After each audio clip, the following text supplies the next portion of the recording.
You are now watching Believe. Do you believe? Welcome to Believe in the Broncos podcast presented by Bet Online. I'm Chris Braden. Got Orlando Franklin at my side. Orlando, we're going to get into this Texans game, but a few things happened this week. Let's just not bury the lead. I just want to ask you this. Did Nathaniel Hackett own his bad decision that he made on Monday night? I guess partially, right? I mean, Yeah. Starts off the press conference saying that looking back for it, of course, I would have went for it on fourth down. And then he also continues along the lines of why he kind of justified what he did, So here's my issue with it all, Chris. You gave up 2 first-round picks, a second-round pick. You gave them Drew Lock, who was a second-round pick. You gave them Noah Fant, who was a first-round pick. So essentially, you gave up 3 first-round picks, two second-round picks, just to get Russell Wilson in the building. Once you got him in the building, he was under contract for the next 2 years. This season, 2022, 2023. We saw 2 weeks ago the Broncos gave Russell that new, shiny new contract, 5 years, $245 million, making $49 million a year, second highest guaranteed in National Football League history, second highest paid player in the National Football League at this point. Right. I get what you did on Monday night. I get the fact that you're going to justify things. I understand it all. Great. Good for you. You're a big analytic person. Here's what I don't get. If Brandon McManus gets a vote in a situation like that, and I love B-Mac. I love Brandon McManus. Brandon McManus was one of my teammates. I watched him face adversity. I watched his rookie year, how, thinking that you're going to get released because the Broncos have to carry 2 kickers because they don't trust your ability to kick field goals. Right. And they're only allowing you to do kickoffs because they brought in Connor Barth. So I love Brandon McManus' story and how he's invented himself into, a stable kicker and a guy that's pretty much money anywhere from, kind of 50 to 60 yards. He's going to put it through the uprights for you. But everything past 60, he's been 1 for 8 in his career. Right. Brandon McManus gets a vote in a situation where it's, hey, where do you like it from? What's the absolute max that you could kick? And I'm hearing that conversation did happen, and he said 64 yards.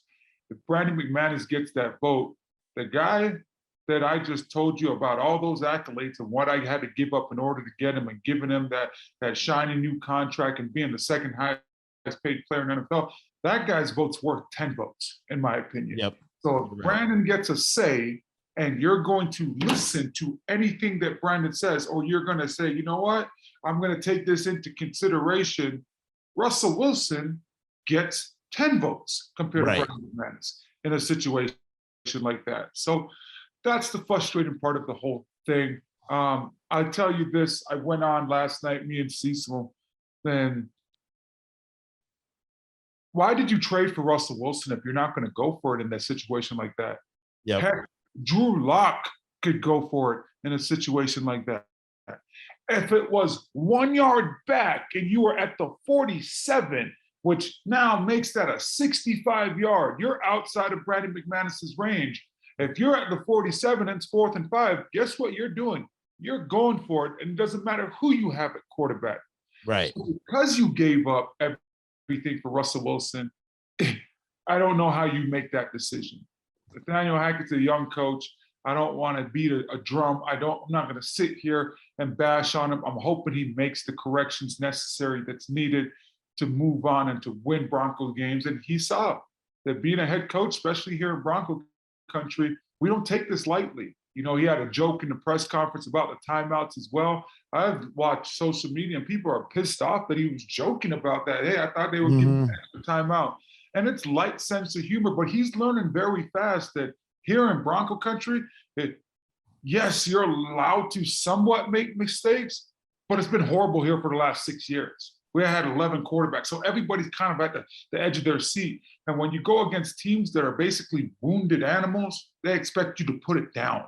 And Right. it should be convincingly, and it should not go to the fourth quarter, and it should not be a nail biter with the up and down roller coaster ride. So unfortunately, Hackett's learning that the wrong way, and it is what it is. But you know, there was a lot of good in that game as well. You know, Yep. when you go back to it, you're going to highlight not going under the center with those 2 run plays from the goal line, and the fourth quarter, and choosing to say, hey, you know what, I'm gonna let Brandon McManus go and try to get this thing. You know, for me, I've been saying it all week. The Broncos ran empty one time in that game. They went in empty formation one time, Chris. Mm-hmm. The result of that play ended up in a 67-yard touchdown to Jerry Jeudy. Because you showed that puts the fear of life, the fear of God in defensive coordinators. I know Clint Hurt personally, the defensive coordinator for the Seattle Seahawks. He was the defensive line coach when I was at the University of Miami, all the years that I was there. He went to the University of Miami as well. My argument is, when you do something and you have success, especially it results in the first touchdown of the year, especially for the fact that it was the first time he showed that formation, defensive coordinators start to crap their pants, and they're wondering if they're going to show that again. So right there on 4th and 5, I'm putting Andrew Beck out there, Alberto out there, Jerry Jeudy, KJ Hamler, Cortland Sutton. I'm going empty formation. I'm calling 2 plays after I call timeout. I'm calling a play versus man-to-man, and I'm calling a play versus zone. And when I get to the line of scrimmage, I'm going to motion Andrew Beck. I'm going to tell the wide receivers, Russell Wilson and tight ends, that if I motion Andrew Beck and there's no movement to the defense, obviously we know that they're playing zone. So we just checked the play and went to the second play in that situation. Right. If we motion Andrew Beck and they are somebody that travels with them, obviously they're playing man, so we're staying with the first play. I'm not getting cute. I'm telling Russell Wilson, hey, you go and gun, you snap the ball. If you like it, you throw it on your third step. If you don't like it on your third step, you put that foot in the ground and you get upfield and you make it look like it was a designed quarterback draw out of an empty protection. Because I promise you, Clint Hurt was thinking about it. When are they going to throw empty at me again? They've already had success. It went for 67 yards. Like, man, this is something I got to get on my coaches. We got to fix this. You know, teams are going to try to do this. So you've already created that doubt. You already created that worry because Jerry Jeudy was able to make an exceptional play on the ball. You have to find a way to get back to that same formation at the end of the game and scare the crap out of that defensive coordinator, but also put your team in the best position to go win that football game. It was funny. 2 points from yesterday for me is you and I are both married. And if I ever went up to my wife and was like, you know, honey, I'm sorry, but that's kind of what Nathaniel Hackett did. The but or the explanation after the apology is, or, you know, you owning your stuff, that don't fly. That don't fly. It's funny that you say that, because yesterday on radio, what I said, listen, for 90% of the time, my wife is a very rational person. 90% of the time, she fully understands everything that's going on. She's very rational. She's very even-keeled. Her temperament is very much like this. But there's 10% of the time where my wife could go out there and tell me the sky is purple. And guess what, Chris? The sky is purple. I'm not going to sit there and argue with her in that situation because there's no use, and it's already been made up her mind. Nathaniel Hackett has to understand that about Broncos country. 90% of the time, Broncos country will be rational. But 10% of the time, they might tell you that the sky is purple. And if they say the sky is purple, the sky is purple. There's no use of arguing in that situation. 100%, 100%. And then the other thing, Russ came out yesterday and they asked him, would you like to go for it? And of course he backed. He's just that guy. He backed the coaches, but he said, heck yeah. The thing I didn't know is he had a play ready to go. Yeah. Like they were ready to go with the play. And he was surprised by going for the kick. He was like, what? Yeah. Okay, coach. I got you. Yeah, situational football. You know, that's the big thing about the biggest difference from college to the NFL, especially when you're in training camp. You know, training camp becomes monogamous. It's over and over. It's each and every day you're grinding, you're battling against your teammates. You start getting frustrated, where they'll sprinkle 1 or 2 days in training camp where it's all situational football, right? And you're sitting there and you've worked through a 4th and 5 and what you like in a situation like that. I promise you, the situation that the Broncos were in on Monday night, they've already talked about that. They've already worked that at full speed in practice at some point during training camp. I promise you, because that's just how the NFL is.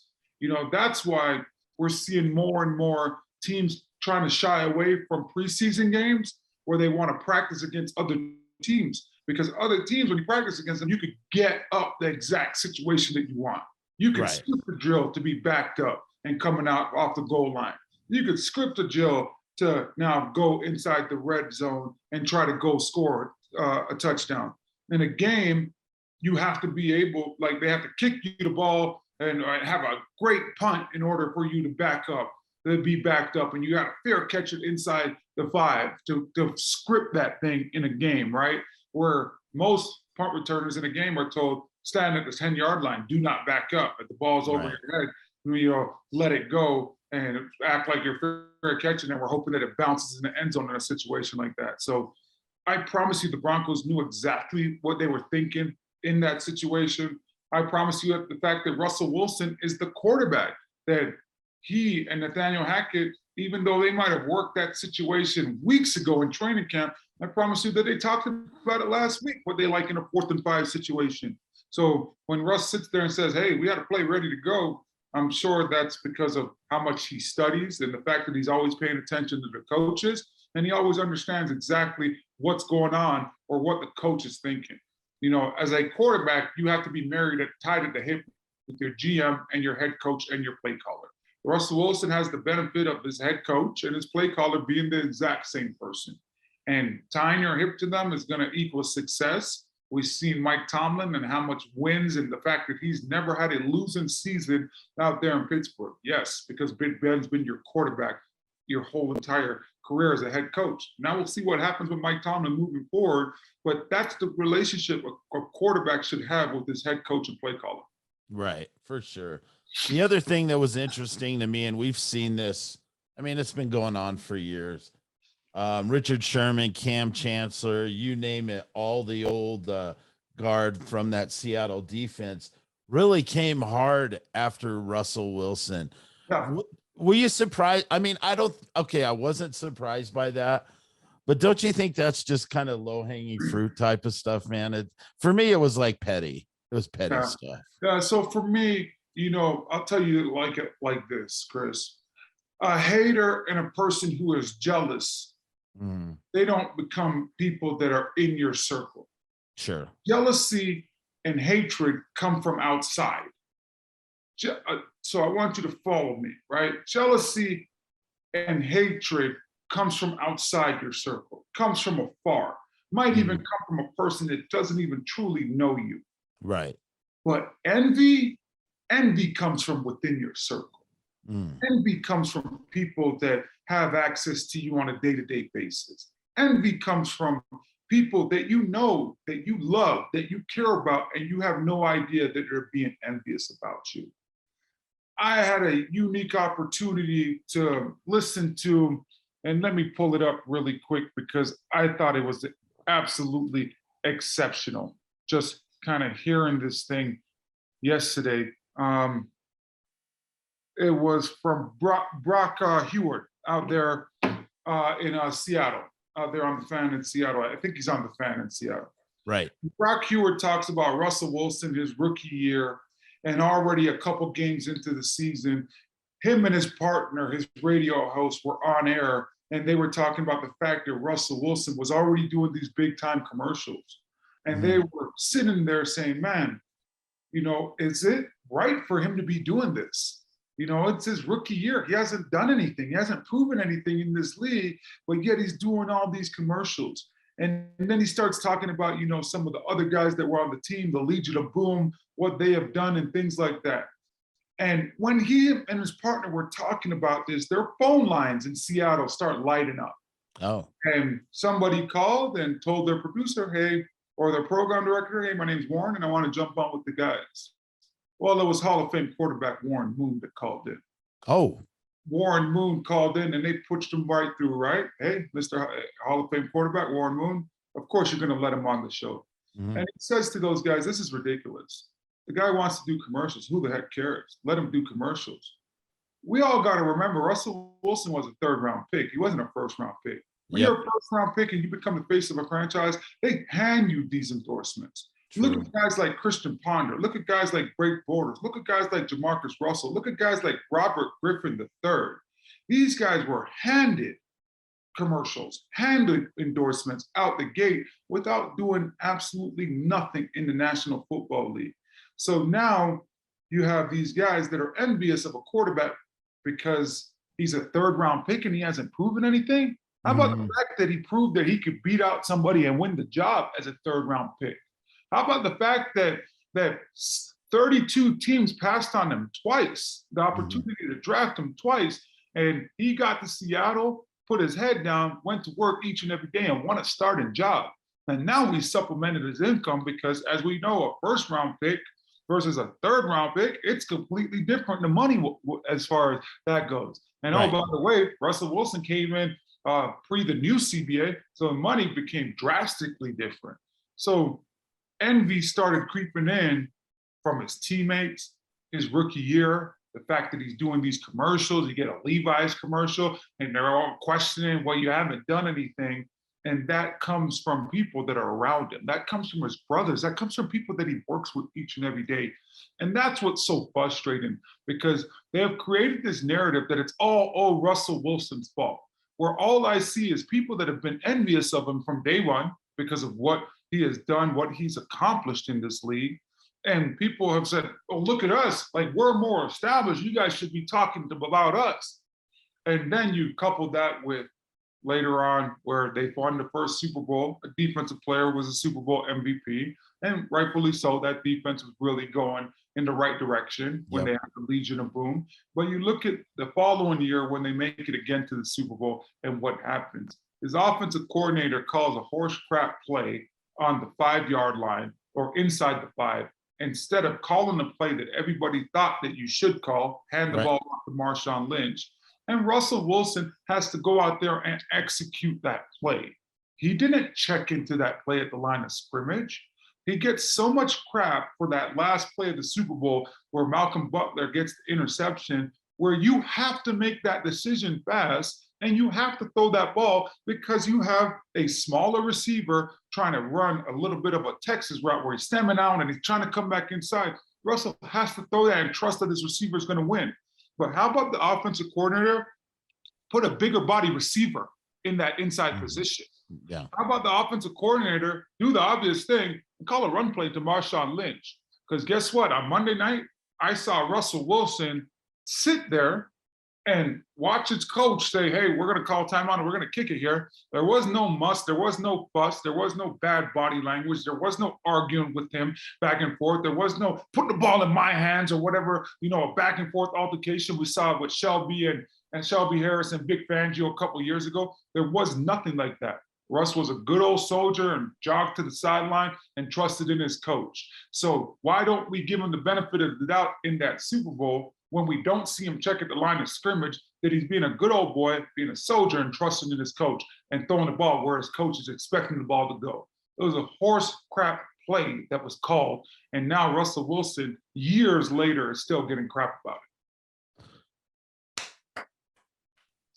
Oh, let's go, man. We need some motivational speaking with you, buddy.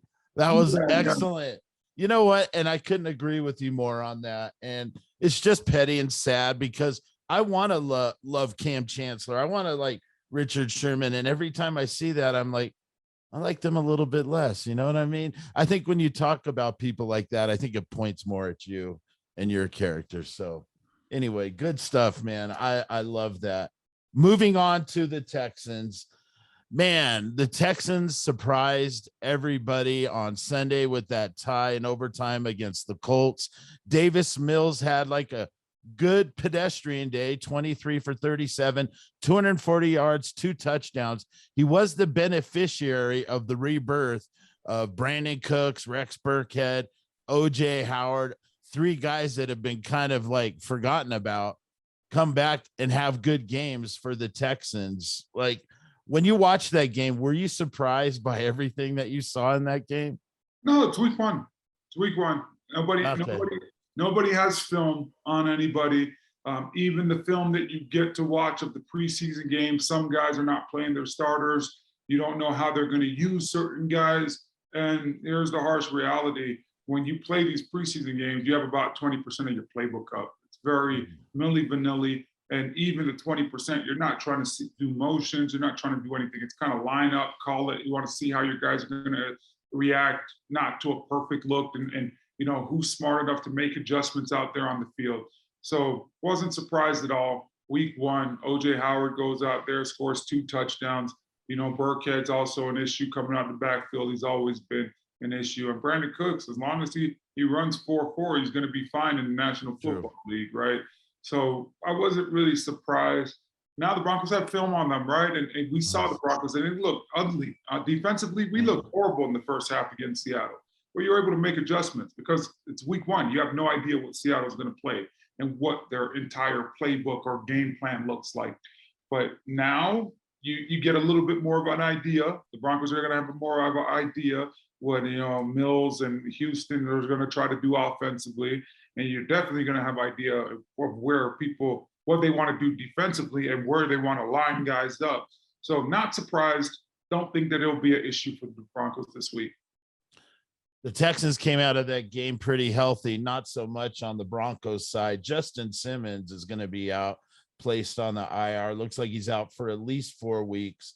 It's funny. He came out and was interviewed right after the game, and he thought it was just like a bump. I mean, he didn't know how serious this thigh injury was. And I'm sure after you play in the NFL after the game, you're going to be sore. So he probably didn't think much of it, really.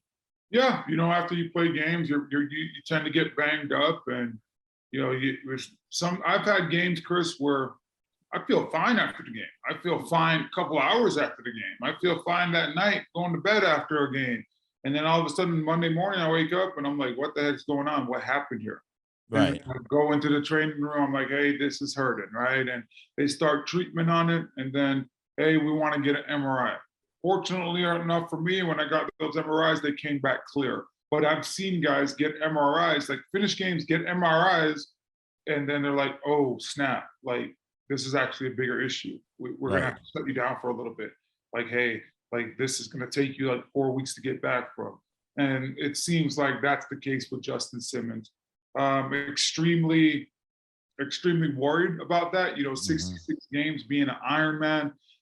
That's a huge, accomplishment in this league to play and start the last 66 games.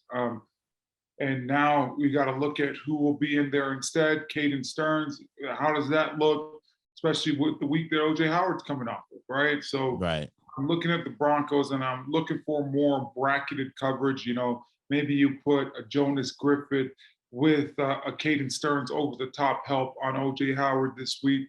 And then for Brandon Cooks, you're going to have Darby play off coverage on him because you got to be afraid of his speed, but then maybe have Kareem Jackson over the top with Brandon Cooks just in case he gets behind Darby. And then, with Burkhead, you got to understand, not the fastest guy, but he does a really good job with manipulating coverage with his body. So more of a guy like Justin Sternad probably has to play and out there and go try to stick a guy like Burkhead in space. I think there's many things that you could do to still neutralize this offense of Houston with the guys that you'll have up, even though Justin Simmons is not going to be available. Billy Turner's been a full practice this week. Do you think he's going to get in the game? You think he's going to play this week? Honestly, I don't know. Yeah, full practices before. So We'll see how that progresses. I know yesterday was the Broncos' first practice. He was a full participant. Really got to see what happens today, what the report is today. Was there soreness? How does the body react? So I think it's too early to say that.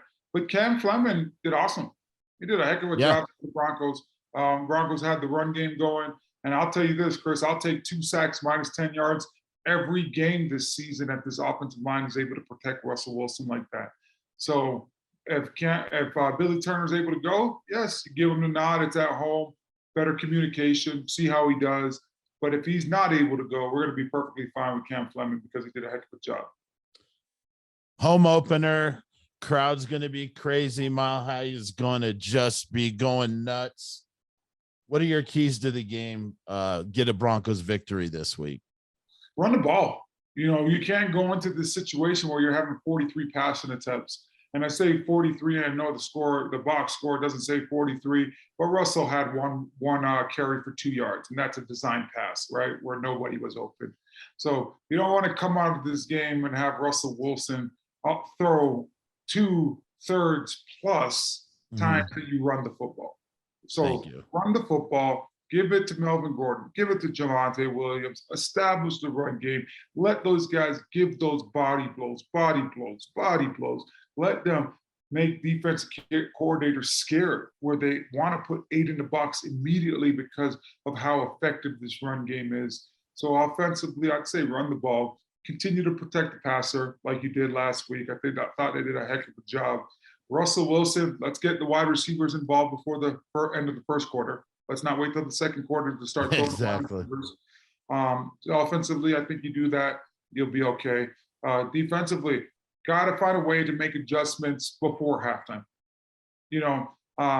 That's the beauty of this. Understanding a little bit more about Houston because you've seen them play a game, you've seen them have success offensively, so you know kind of what to plan for. But Eza Evero has to find a way to make adjustments earlier in the football game. We can't not wait until halftime because Geno Smith looked like he was going to be a Hall of Fame quarterback on Monday night up until the second half started. So got to find a way to make adjustments. Let's find a way to get some sacks in the first half as well defensively. I thought Randy Gregory was very close on a couple of those. So keep on pushing. But I like the direction that this defense is going. Create pressure early and often. You got this D-line, this front seven could be too good. Got to find a way to do that. And when you do blitz, guys need to tighten up on their assignment. The first blitz of the year resulted in a touchdown. So let's figure that out. And special teams, you got to do something. You got to wake up because you were virtually non-existent the other night. And I know Seattle traditionally has had one of the best special teams in the league, but you have to find a way to flip the field and make a game-changing play this week on special teams. With it being a home game, would you expect Nathaniel Hackett's game management to be a little bit better? I think this is going to be something that I do think it will be a little bit better, but I think Nathaniel Hackett's going to learn as he goes. You're calling plays. You're trying to figure it out. I don't expect no delay of games. I tell you that. I know we got 2 on Monday night, so the expectation is to have 0 of those and to correct that immediately. But I truly believe that when you're a first-time head coach and the fact that you're calling the plays on offense, there is a lot on your plate. So there will continue to be some struggles. I'm just hoping that the decisions of coaches don't continue to hurt this football team. All right, man. What's your prediction? What's going to happen on Sunday? I got it as a blowout. I got the Broncos showing the Mile High that they're ready to rock. So I got this thing 35-14 Broncos in an absolute blowout and just showing that they're dominant from the first quarter all the way until the end of the fourth quarter and getting some younger guys in where we'll get a real good look at get some younger guys and get some starters in this league. Well, I learned my lesson last week going against you with the score. I thought the Broncos were going to go in there and you were 100% right, except for the win. You had the score almost dead on. So I'm with you on that. I think it's going to be a Broncos blowout. I think we're going to see a lot of Javonte. I think we're going to see more Court. I think we're going to see more Jerry Jeudy, and it's going to be a great Monday for the Denver Broncos fans. Looking at that 0-1 right now is just kind of tough, especially with the division we're in. You played Seattle.